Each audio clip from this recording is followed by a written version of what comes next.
Il est joyeux celui-là. Introduction à Hanouka avec la Parasha Haye Sarah, la vie de Sarah. Donc c'est là ça c'est Genèse chapitre 24 et les versets 53 à 67. C'est un commentaire du Rabbi de Lubavitch que j'apprécie, même s'il n'a pas reconnu Yeshua, parce que c'était pas le plan d'Hachem, de Dieu, manifestement. Il y a plusieurs raisons à cela, mais bon, on va pas juger de ça. Toujours est-il que c'était un grand rabbi, un des derniers grands rabbis, qui a compris beaucoup de choses, donc c'est important d'étudier son héritage, ses cours, ses enseignements. Maintenant, tout ce qui concerne son refus de Yeshua, c'est parce qu'il y a eu un aveuglement pour X raisons, et passons. Alors, donc je lis le petit résumé du verset et le commentaire ensuite du Rabbi de Lubavitch. Alors, c'est dans Genèse chapitre 24, à partir du verset 53. Eliezer, donc c'est le résumé de ces versets-là, de ce passage. Eliezer partit avec Rebecca pour Canaan afin de rencontrer Isaac. Donc c'est dans ce passage-là. Ensuite, Isaac et Rebecca se marièrent et Rebecca assuma la place de Sarah comme matriarche de la famille. Alors voici le commentaire du Rabbi de Lubavitch, qu'il a titré « Illuminer le monde ». Et il commente le verset « Isaac amena Rebecca dans la tente de sa mère Sarah. » Bien qu'Abraham allumait les bougies du Shabbat après le décès de Sarah, car il observait tous les commandements de la Torah, ces bougies ne restaient pas allumées tout au long de la semaine comme celles de Sarah. Mais quand Rebecca commença d'allumer les lumières du Shabbat, ces bougies continuaient de brûler miraculeusement toute la semaine. Cela atteste l'aptitude particulière des femmes et des jeunes filles juives ou hébraïques, toutes filles de Sarah et Rebecca, à influencer sur le climat spirituel de la maison en l'illuminant de la sainteté du Shabbat tout au long de la semaine profane qui le suit. Bien que la lumière diffusée par leurs bougies ne soit réellement visible que pour un temps limité, leur illumination spirituelle se poursuit tout au long de la semaine. Voilà, donc ça c'est son commentaire. Je vais donc le relire juste pour ajouter quelques commentaires, parce que j'imagine qu'il y a des choses à redire. Bien qu'Abraham, avec la nouvelle alliance, la connaissance de la nouvelle alliance, c'est-à-dire de l'alliance renouvelée, de la Brit Hadasha, donc c'est l'alliance c'est toujours la même, sauf qu'elle a été tellement brisée que Dieu a dû la réparer plusieurs fois, et il l'a réparée définitivement et éternellement avec Yeshua, qui s'est donné en sacrifice parfait, saint et véritable. Il suffit juste de se confier dans ce sacrifice, dans sa mort et sa résurrection, et alors nous rentrons dans la nouvelle alliance, et là c'est l'alliance des Ridushim, la Brit Hadasha, la Brit Haridushim on peut l'appeler aussi. Ou l'alliance des nouveautés. Donc quand on a cette dimension spirituelle de la Brit Hadasha, on peut rajouter des commentaires humblement et sans prétention par rapport à ce que le Rabbi de Lubavitch commente, parce que lui il n'est pas rentré dans la Brit Hadasha. Il est juste rentré dans la première brite, on va dire, dans la brite qui n'est pas Radasha, bien qu'il y a quand même plein de Ridushim, plein de révélations, mais il n'y a pas la dimension messianique en Yeshua. Donc, bien qu'Abraham allumait les bougies du Shabbat après le décès de Sarah, car il observait tous les commandements de la Torah, donc là j'imagine que plusieurs se disent... allumer les bougies du Shabbat, c'est la tradition juive, c'est tradition d'homme, donc ça vaut rien. Alors, la Torah orale est là depuis toujours, depuis le commencement. C'est d'abord la Torah orale et ensuite la Torah écrite. C'est-à-dire, attention, parce que le fondement c'est quand même l'écriture, c'est la Torah écrite. Mais la Torah écrite, elle a été écrite selon la Torah orale, parce que c'est Dieu qui a donné l'écriture au secrétaire Moïse, Moshe, hein, Moshe Rabbeinu. Donc c'est oral, ça a été donné oralement et ça a été écrit. Donc Torah orale et écrite sont indissociables. Mais il peut avoir des mauvaises interprétations et il peut avoir des perversions. Comme par exemple rejeter Yeshua comme Mashiach, c'est une perversion. Mais c'est un aveuglement aussi que Dieu a permis pour le salut des nations, comme c'est expliqué dans la lettre aux Romains. Donc il n'y a pas à en vouloir à qui que ce soit, c'est le plan de Dieu. L'évangile est une puissance de Dieu pour le salut de quiconque croit, du juif premièrement, puis du grec, c'est-à-dire des nations. Donc c'est normal que l'évangile a d'abord été annoncé aux juifs, c'est normal qu'ils l'aient rejeté, parce qu'il y avait trop de choses qui dérangeaient, parce que Dieu dérange aussi notre confort religieux. Et donc, mais cela, ça a permis d'envoyer l'évangile aux nations, puisque les juifs l'ont rejeté. Et ben, hein, tous ceux qui connaissent le livre des Actes et tout, comprennent mieux pourquoi ça a été annoncé aux nations. C'est parce que, voilà, ça a été refusé chez les juifs en majorité. Bien que en majorité, enfin peut-être pas en majorité, mais en grand nombre, ils ont quand même reçu l'évangile au début, mais à cause des chefs religieux qui mettaient la pression, par peur, par crainte des juifs, comme on voit souvent écrit dans la Brit Hadasha, par crainte des juifs, ils n'osaient pas faire ceci ou dire cela. Mais c'est pas crainte des juifs, en fait c'est par crainte des chefs religieux hypocrites soumis à Satan et qui ont pour roi César. C'est eux-mêmes qui l'ont confessé, ça, on le retrouve dans l'Évangile. Jean, chapitre 19, verset 15. Cette crainte des chefs religieux, en fait, hypocrites, eh ben, ils n'osaient pas ceci, cela, et beaucoup se sont convertis à Yeshua, mais ils étaient tellement jeunes, bébés spirituels, qu'ils n'ont pas eu le temps de s'affermir, et du coup, ils n'ont pas osé continuer. C'est dommage, mais bon, c'est comme ça. Mais c'est pour ça que depuis 2000 ans, il y a cette œuvre de l'Évangile qui est annoncée à toutes les nations.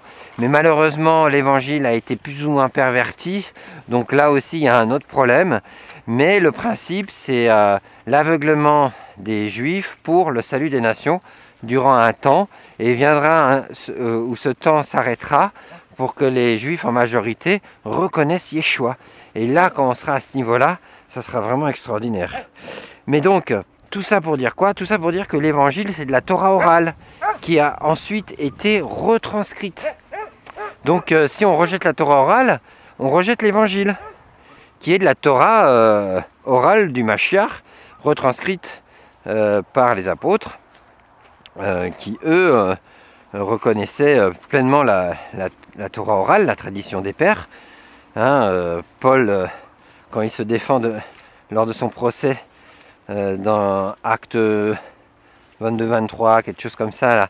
Acte 25-8 et 28-17.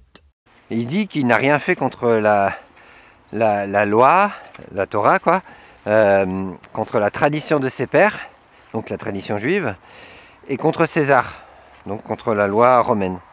Il est en règle partout, sauf que ce qu'il annonce, ça dérange la conscience, ça dérange les pécheurs qui ne veulent pas se repentir. Donc voilà, mais contre les règles établies et tout, il est parfaitement dans les clous. Il est nickel, Paul. Mais on a beaucoup calomnié à son sujet. Donc les apôtres respectaient la Torah écrite et orale, celle qui confirmait la Torah écrite, hein, bien sûr. Hein. Donc Abraham, déjà en son temps, il respectait les commandements de la Torah qui existaient, parce qu'il y en a qui vont dire que les commandements de la Torah ne sont venus que sur le mont Sinaï, en Exode chapitre 20, les 10 commandements, quoi. Non, ça en fait, c'est le contrat de mariage. Donc il fallait le graver sur la pierre. Hein, c'est la ketouba, hein, pour ceux qui connaissent ce mot en hébreu. Le contrat de mariage, quoi, en gros. Et il fallait bien le manifester matériellement. Mais il y avait déjà de la Torah orale du temps d'Abraham, depuis Adam et Ève. Hein, la première instruction, vous ne mangerez pas de l'arbre de la connaissance du bien et du mal, du bien et du bien, du bien et du mal. Ça, c'est une instruction de Torah orale qui a été retranscrite dans la Torah écrite. Donc on sait que c'est une Torah orale fiable parce qu'elle confirme la Torah écrite. Et tout du long des premiers chapitres de la Genèse, ça symbolise aussi la période où il y avait déjà de la Torah qui était enseignée. Hein, à Noé, Noé qui connaissait déjà les animaux purs et impurs. Enfin voilà, il y avait beaucoup de Torah déjà. Et à un moment donné, Dieu dit à Isaac que son père Abraham a observé tous ses commandements, sa voie, ses préceptes, ses ordonnances. Genèse 26, 5. Sa Torah, quoi, en fait.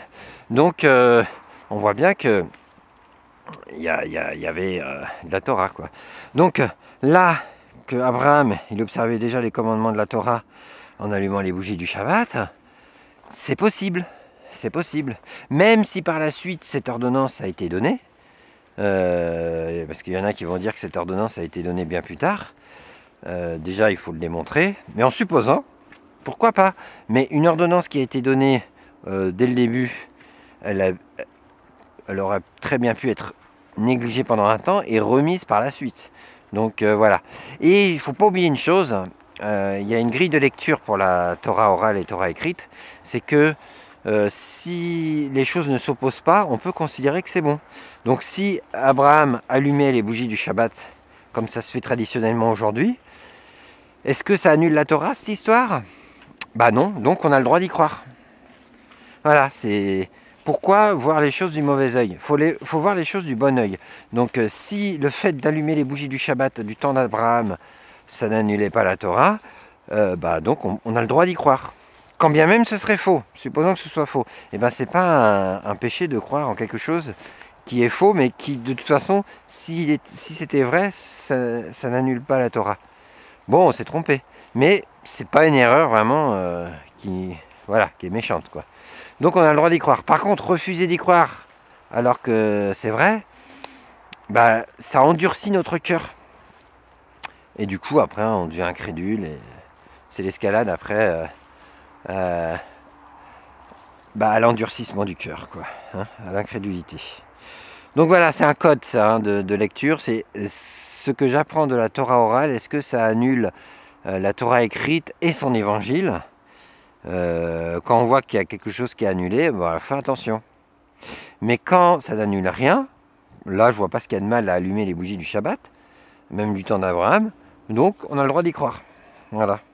Donc bien qu'Abraham allumait les bougies du Shabbat après le décès de Sarah, car il observait tous les commandements de la Torah, ces bougies ne restaient pas allumées tout au long de la semaine, comme celle de Sarah. Parce que Sarah avait un appel particulier à allumer les bougies et elle avait une sainteté particulière pour le faire. Abraham avait la sainteté aussi, hein, mais il n'avait pas forcément le rôle qui revient à la femme, traditionnellement parlant. Voilà. Donc quand la femme répond au rôle qu'elle est appelée à endosser, il y a une sainteté qui arrive, si elle a une bonne intention de cœur, bien entendu. Hein. Je continue. Mais quand Rebecca commença d'allumer les lumières du Shabbat, ces bougies continuaient de brûler miraculeusement toute la semaine. Donc en fait, Rivka, a pris le relais de Sarah. Et alors qu'Abraham l'avait quand même pris pendant un temps, le temps que Rivka prenne le relais de Sarah. Donc les bougies de Shabbat ont toujours été allumées. Mais c'était mieux que ce soit Rebecca qui prenne le relais de Sarah plutôt qu'Abraham. Mais Abraham, c'était quand même bien. C'était une solution de remplacement en attendant Rebecca. Et quand Rebecca a allumé les bougies du Shabbat, à nouveau, ces bougies ont duré toute la semaine. Ce qui confirme que la sainteté, le rôle, la disposition de cœur étaient rassemblées. Toutes les kavanotes, toutes les dispositions du cœur étaient rassemblées. Toutes les circonstances. Cela atteste l'aptitude particulière des femmes et des jeunes filles juives ou hébraïques, toutes filles de Sarah et Rebecca. Donc, alors, là, c'est le rôle d'allumer les bougies du Shabbat. Hein, c'est en mémoire à cela. Après, si quelqu'un allume les bougies du Shabbat et qu'elles durent toute la semaine, alors qu'elles sont prévues de durer que 12 heures, 24 heures ou 6 heures, je ne sais pas. Bon, bah alors là, c'est un miracle. Mais je pense pas que Dieu permettra que ça se reproduise, quoique, hein, il fait ce qu'il veut. Hein. Mais en tout cas, c'est surtout le fait d'allumer les bougies du Shabbat, c'est aussi s'affilier à l'héritage des matriarches. C'est énorme quand même, c'est énorme. Donc cela atteste l'aptitude particulière des femmes et des jeunes filles hébraïques, toutes filles de Sarah et Rebecca, à influer sur le climat spirituel de la maison en l'illuminant de la sainteté du Shabbat tout au long de la semaine profane qui le suit. Parce que même s'il n'y a pas les bougies physiques allumées toute la semaine, il y a quand même la lumière spirituelle qui est allumée toute la semaine, parce qu'elles ont allumé les bougies du Shabbat avec toutes les bonnes dispositions. Hein, c'est pas juste un rituel que d'apparence. Hein. Il y a aussi toute une profondeur spirituelle derrière. Hein. Bien que la lumière diffusée par leurs bougies ne soit réellement visible que pour un temps limité, le temps de la consommation de la cire, leur illumination spirituelle se poursuit tout au long de la semaine. Et ça, en fait, c'est un enseignement aussi par rapport à Hanouka. La tradition juive rapporte le miracle de la fiole d'huile qui a été retrouvée lorsqu'ils ont reconsacré le temple de Hanouka, le temple à Jérusalem, le temple saint. Hein, ça renvoie donc à ce miracle. Ils ont trouvé une fiole d'huile, ils l'ont allumée, elle ne pouvait brûler que 24 heures, je crois. Le temps qu'ils aillent rechercher une fiole d'huile consacrée au nord d'Israël, le temps d'y aller à pied, le temps de la fabriquer, le temps de revenir, enfin bref, ça a duré 8 jours. Et ben, la fiole d'huile qu'ils ont retrouvée, qui était estampillée du sceau du souverain sacrificateur, donc c'était une huile cachère plus, et ben cette huile-là, il n'y en avait que pour 24 heures, et ben Dieu a permis qu'elle brûle 8 jours, donc on va dire toute la semaine, comme là le commentaire du Rabbi de Lubavitch. Et en fait, en reliant les deux, on comprend pourquoi Dieu a permis ce miracle. C'est parce que toutes les dispositions étaient rassemblées, il y avait vraiment la sainteté. Et comme dans le temple, ce n'est pas à la femme d'allumer les bougies, mais c'est à l'homme, au souverain sacrificateur, au sacrificateur tout simplement, pardon, parce que le souverain sacrificateur, c'est lui qui va même une fois par an dans le lieu très saint, mais là, le sacrificateur, il va régulièrement dans le lieu saint, et donc c'est à l'homme d'allumer les bougies de la menorah du temple, à condition qu'il ait les bonnes dispositions de cœur, et qu'il y a tous les paramètres rassemblés. Et bien, avec le témoignage de ce miracle de la fiole d'huile prévue pour une journée qui a en fait éclairé 8 jours, et ben ça atteste ça atteste que Dieu se réjouit parce qu'il y a toutes les bonnes dispositions.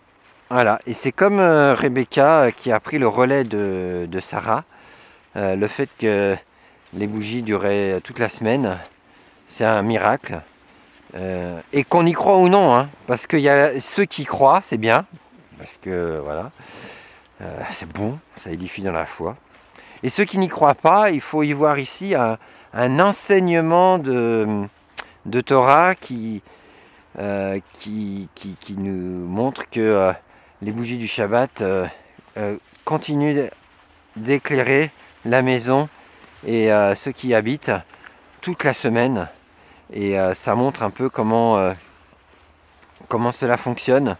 Le Shabbat, c'est comme la racine de l'arbre qui est la semaine. Hein, et donc il y a le tronc qui est l'observation de la Torah, donc de Yeshua en fait. Hein, parce que Yeshua c'est la Torah, hein, manifestée tout simplement.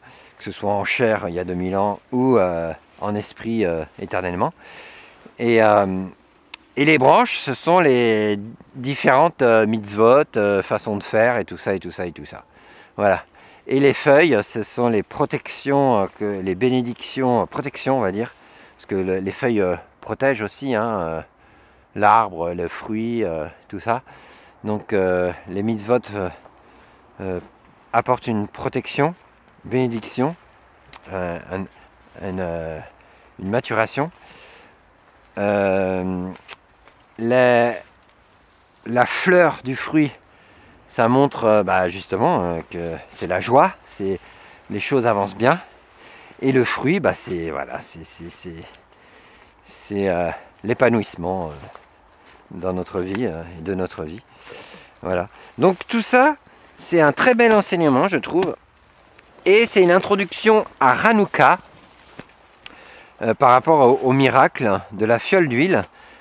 Voilà, c'est déjà dans la tradition juive depuis longtemps. Donc j'imagine bien ceux qui étudient la tradition, hein, les juifs qui connaissent bien la tradition, ou les non-juifs hein, même, hein, mais qui connaissent bien la tradition, là, au point de savoir que Sarah, comme Rebecca, avait continuellement les bougies de Shabbat allumées toute la semaine, parce qu'elles ne s'éteignaient pas d'elles-mêmes. C'est extraordinaire. Et bien quand on connaît ça et qu'on voit le miracle de Hanouka, quand on les compare, on comprend pourquoi Dieu a permis ce miracle. C'était pour attester que la sainteté était revenue.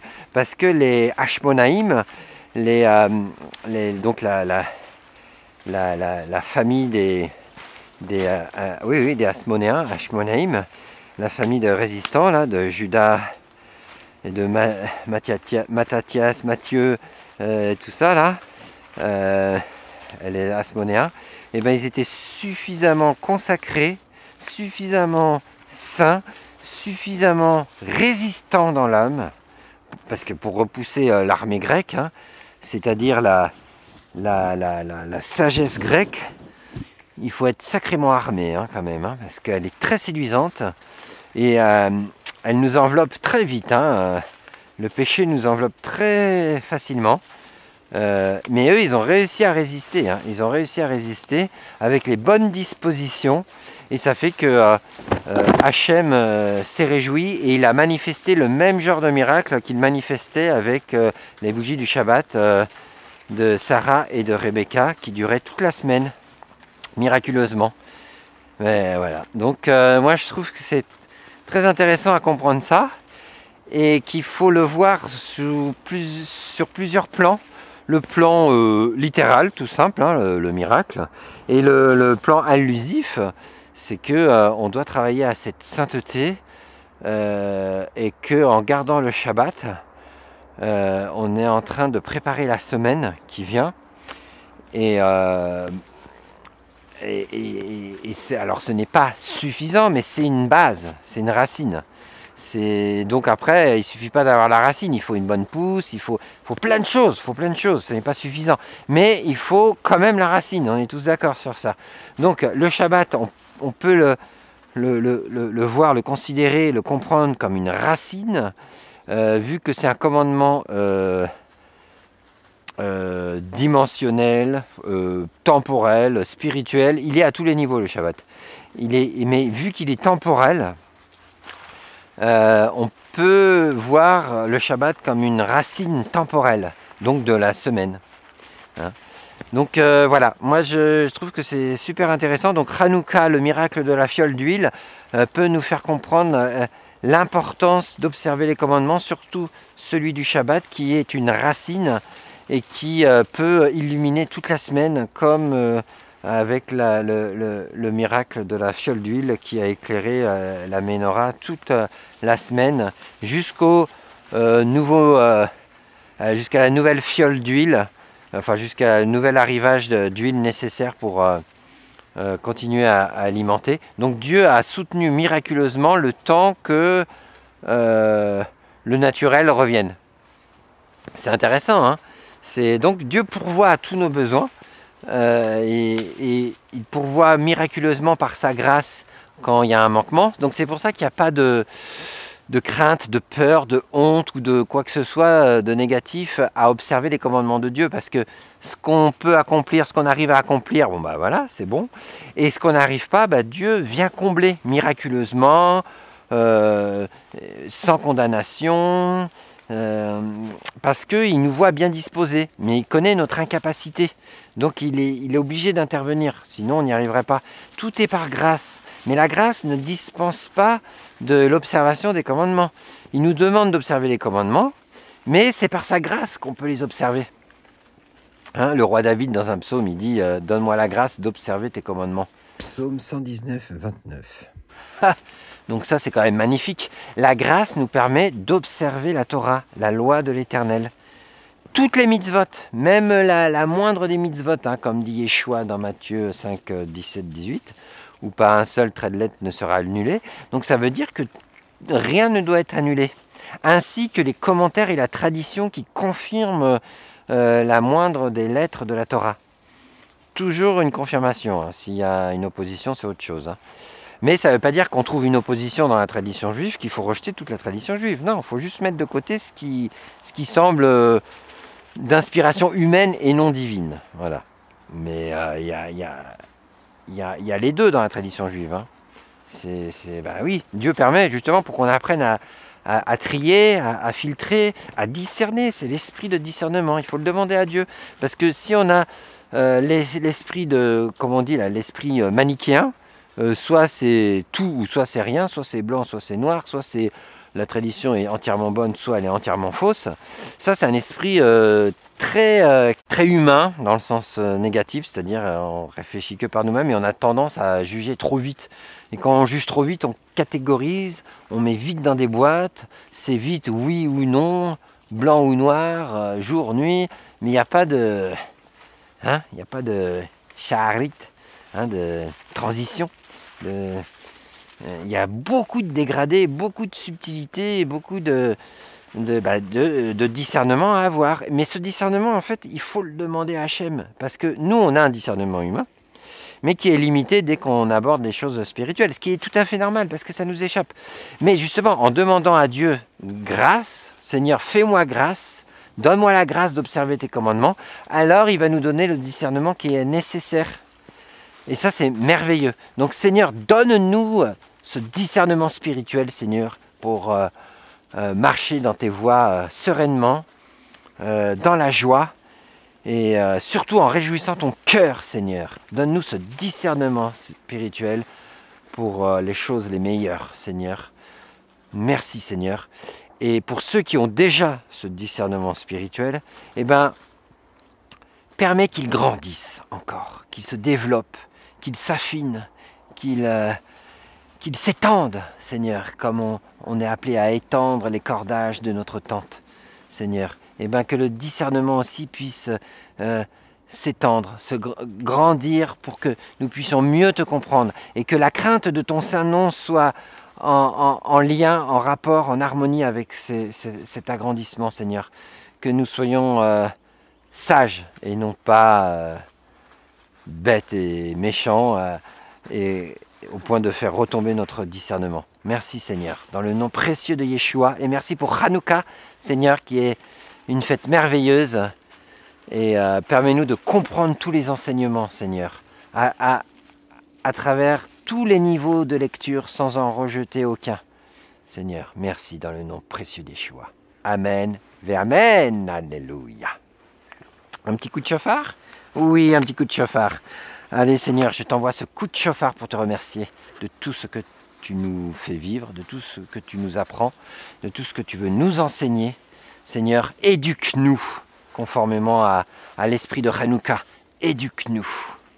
Baruch atah Adonai, Eloheinu melech haolam, asher kideshanu, bemitzvotav v'tzivanu, lishmoa kol hashofar b'shem Yeshua Mashiach.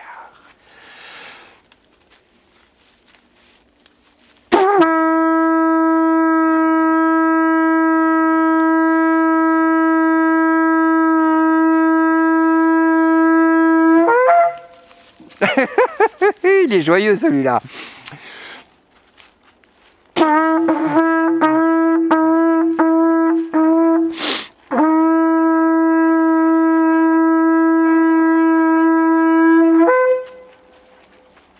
Alléluia. Yeshua Mashiach. Tadarababa. Wouh!